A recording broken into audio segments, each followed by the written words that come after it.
Shalom, shalom, shalom. I want to give all glory, honor, and praises to Yahweh, Bahashem, Yahushai, Bahashem, Rahak, Radash.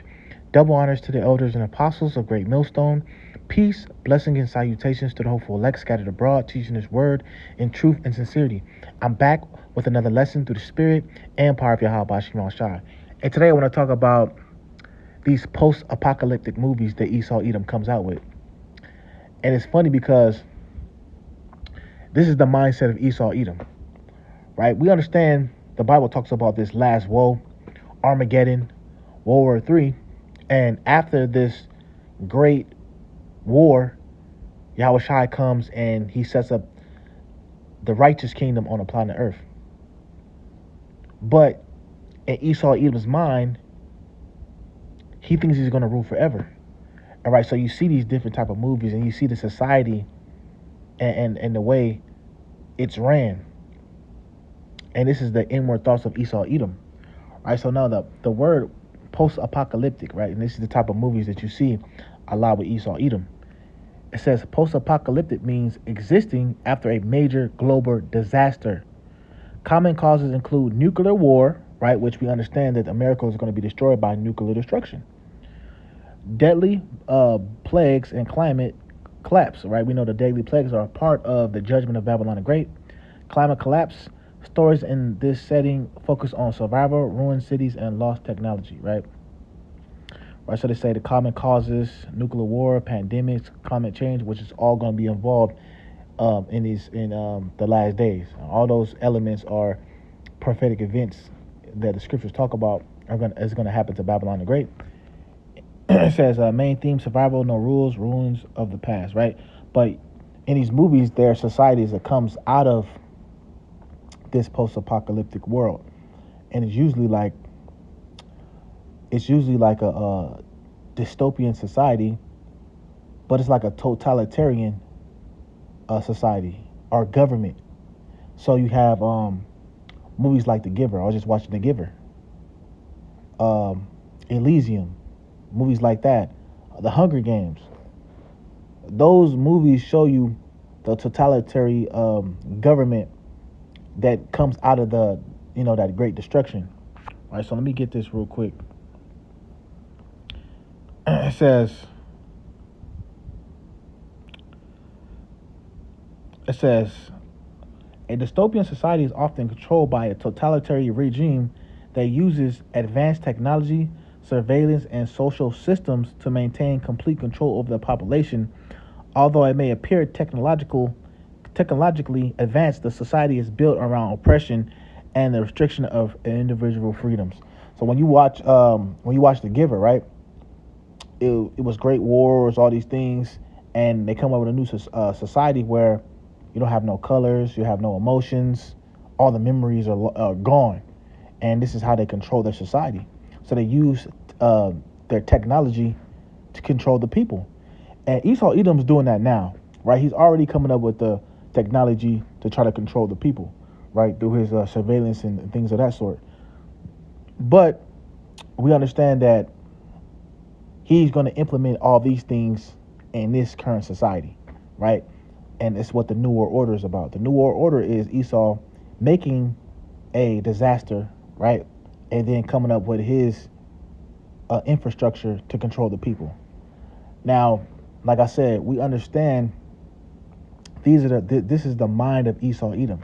This is his mind to keep on controlling after the destruction, because we know that what happens when you have World War III or nuclear destruction, that people hide out under the bunkers, and then once the nuclear fallout is over with, they'll come out from under the bunkers and they'll control the society, and they'll pretty much control the society based off of whatever happened in the last society. They'll create a new society where they have more control of the people, where things like that don't happen. But it's still a dystopian because it's really oppressing the people, and it's not giving people the true freedom to be humans, right? They have complete control over humanity. Right, so let's get into a few scriptures, man, because I noticed that's Esau's mind. See, this is the thoughts of Esau Edom. He wants to continue, and if he continues, he's going to destroy not only himself but everybody. So this is Psalms 49 and 11. It says, Psalms 49 and 11, their inward thought is that their houses shall continue forever, and their dwelling places to all generations. They call their lands after their own name. Right? So their inward thought is that their houses shall continue forever. So after this great destruction, their mindset is, oh, we're going to keep on building. We're going to use the technology. We're going to use the fourth industrial technology to put everybody under surveillance and control everything, control the narrative, and we're going to keep on ruling forever. That's the mindset of Esau Edom, right? He wants the rich to stay rich, or you're going to have that the upper echelons of the Edomites that control everything, and that's how it already is. So he's just going to continue that. Once the destruction happens, he's going to continue that same plan to rule the world, to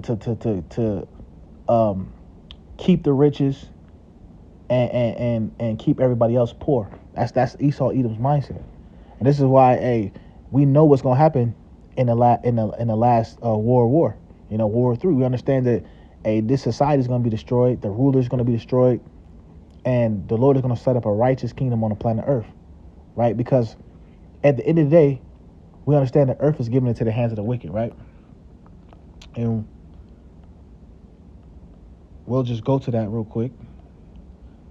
Job 9 and 24 says, the earth is given to the hands of the wicked. He covereth the faces of the judges thereof. If not, where and who is he? So the reason why the destruction of this kingdom is not going to bring forth a righteous kingdom is because the wicked is in control. So if Yahweh Shai doesn't come back and take down this rulership, the wicked is still going to be in control, and therefore the earth is still going to be in the hands of the wicked. So the wicked's plan is still going to play out on the earth, right? And that's what the people are mourning. When you see these post-apocalyptic movies, these totalitarian societies, or these governments where it's really a government, what they do is, they control the people for a bit of time, and then the people will rise up. It'll be somebody who rises up and he notices something's going on, and then it'll be a whole uprising against the government of that totalitarian government. It was another movie. What was the movie called? It had a big wall, and they couldn't leave the wall. And when they leave the wall, it's a whole bunch of robots and creatures that are made in the lab that keep them inside this wall. I forgot the movie. I forgot what this movie's called, but that's another post-apocalyptic world. And also in that movie, I think it was before the C-19, they had everybody masked up, right? Showing you the Edomites, predictive programming. They use these movies to show the people their plans, right? So it wrote Job 9 and 24, the earth is given into the hands of the wicked. He covereth the faces of the judges thereof. If not, where and who is he? Right? So we understand that the earth is in the hands of the wicked. If the wicked only have a particular time to rule, right? And with the wicked being in power right now, all hell's breaking loose and everybody's mourning.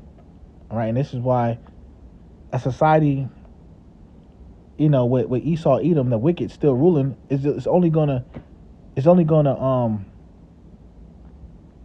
end in chaos. Man, the world is gonna end in chaos no matter what happens. If the world is nuked and they come from out the bunkers, it's gonna be more wickedness. It's gonna be more destruction. It's gonna be more chaos. So Esau Edom has to be completely thrown out of power, and that's what the Bible talks about.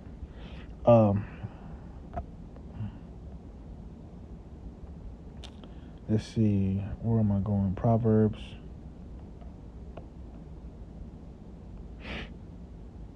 What is it? Proverbs.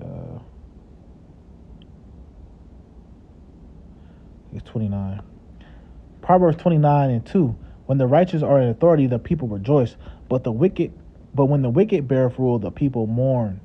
Right? So the people are going to mourn no matter what.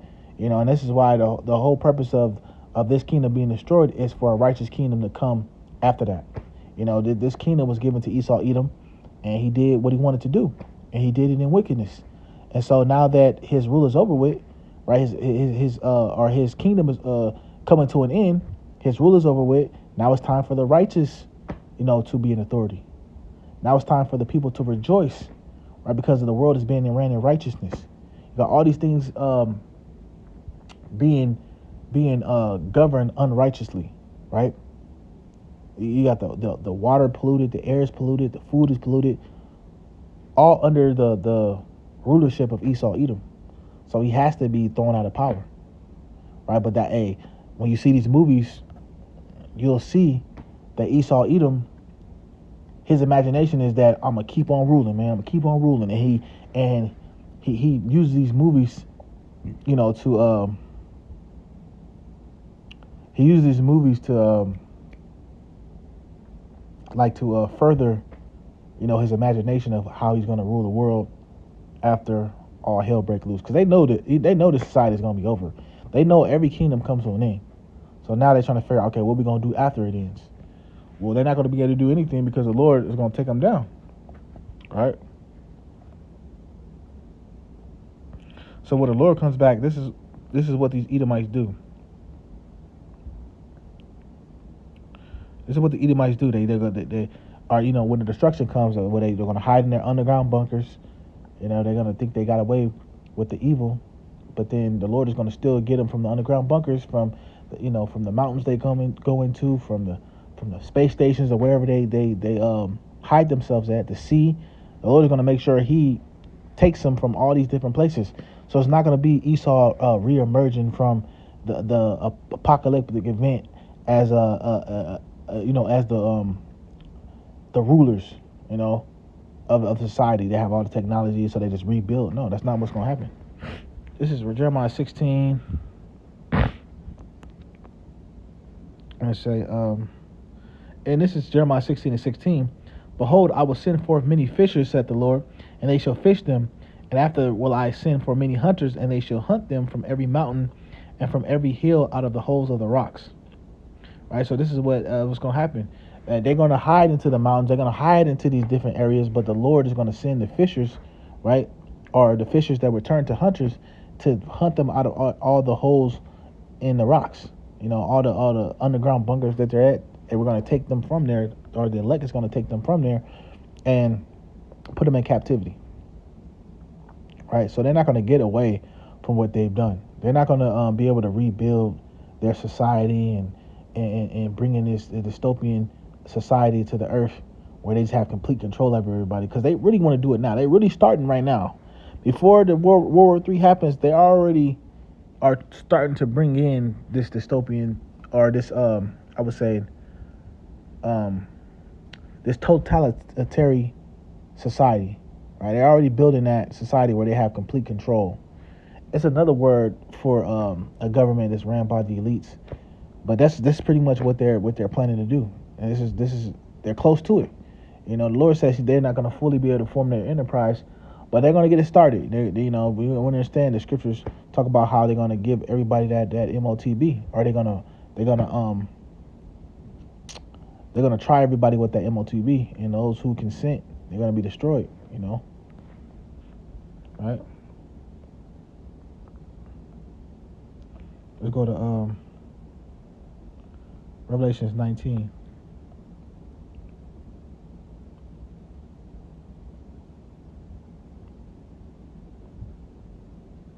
All right, we're going to go to Revelation 19. We're going to start at Revelation 19 and 11. It says, and I saw heaven open, and behold, a white horse, and he that sat upon him was called Faithful and True, and in righteousness he doth judge and make war. Right, so Yahweh Shai is coming to make war with the nations of the earth. His eyes were as a flame of fire, and on his head were many crowns, and he had a name written that no man knew but he himself. Right, so he had many crowns on his head, representing the crowns that he took, or the dominion that he took from the nations. And he was clothed with a vesture dipped in blood, and his name was called the Word of God. And the armies which were in heaven followed him upon white horses, clothed in fine linen, white and clean. And out of his mouth goeth a sharp sword, that with it he shall smite the nations, and shall rule them with a rod of iron. And he treadeth the winepress of of the fierceness of the wrath of the Almighty God, right? And he hath on his vesture on his thigh a name written, King of Kings, Lord of Lords. And I saw an angel standing in the sun, and he cried with a loud voice, saying to all the fowls that fly in the midst of heaven, come and gather yourselves together unto the great supper of God, that ye may eat the flesh of kings, and the flesh of captains, and the flesh of mighty men, and the flesh of horses, and of them that sit on them, and the flesh of all men, free and bond, both small and great. Right?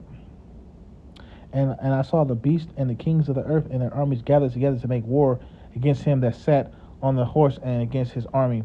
And the beast was taken in with him, and the false prophet that wrought miracles before him, which he deceived them that had received the mark of the beast, and them that worshipped his image. These both were cast alive in the lake of fire, burning with brimstone. And the remnant were slain with the sword of him that sat upon the horse, which sword proceeded out of his mouth, and all the fowls were filled with their flesh. All right, so it's going into Yahushua coming and taking down the nations, and it being a great a great slaughter in the land of Idumea and these different places, man. Right, so this is showing you that their inward thought is not gonna prevail. Right, though you see these post-apocalyptic movies where Esau Edom is able to do his will and he's able to control the society with these, the technology and the surveillance and things like that. Hey, that's just his inward thoughts, and we're here to cast down all the imaginations of Esau Edom and anybody else that thinks they're gonna rule after this next world war. Right, after this next world war, the elect will take the kingdom. You know, the saints will take the kingdom. You know, and Yahushua, he's gonna come and he's gonna do the heavy lifting. Right, he's gonna do the heavy lifting, and then the Israelites will have, the kingdom, right, the kingdom of heaven, wherein dwelleth righteousness, right. So I just want to do a quick lesson on that. I want to give all glory, honor, and praise to Yahweh Shem Shai. Until next time, Lord willingly, Shalom.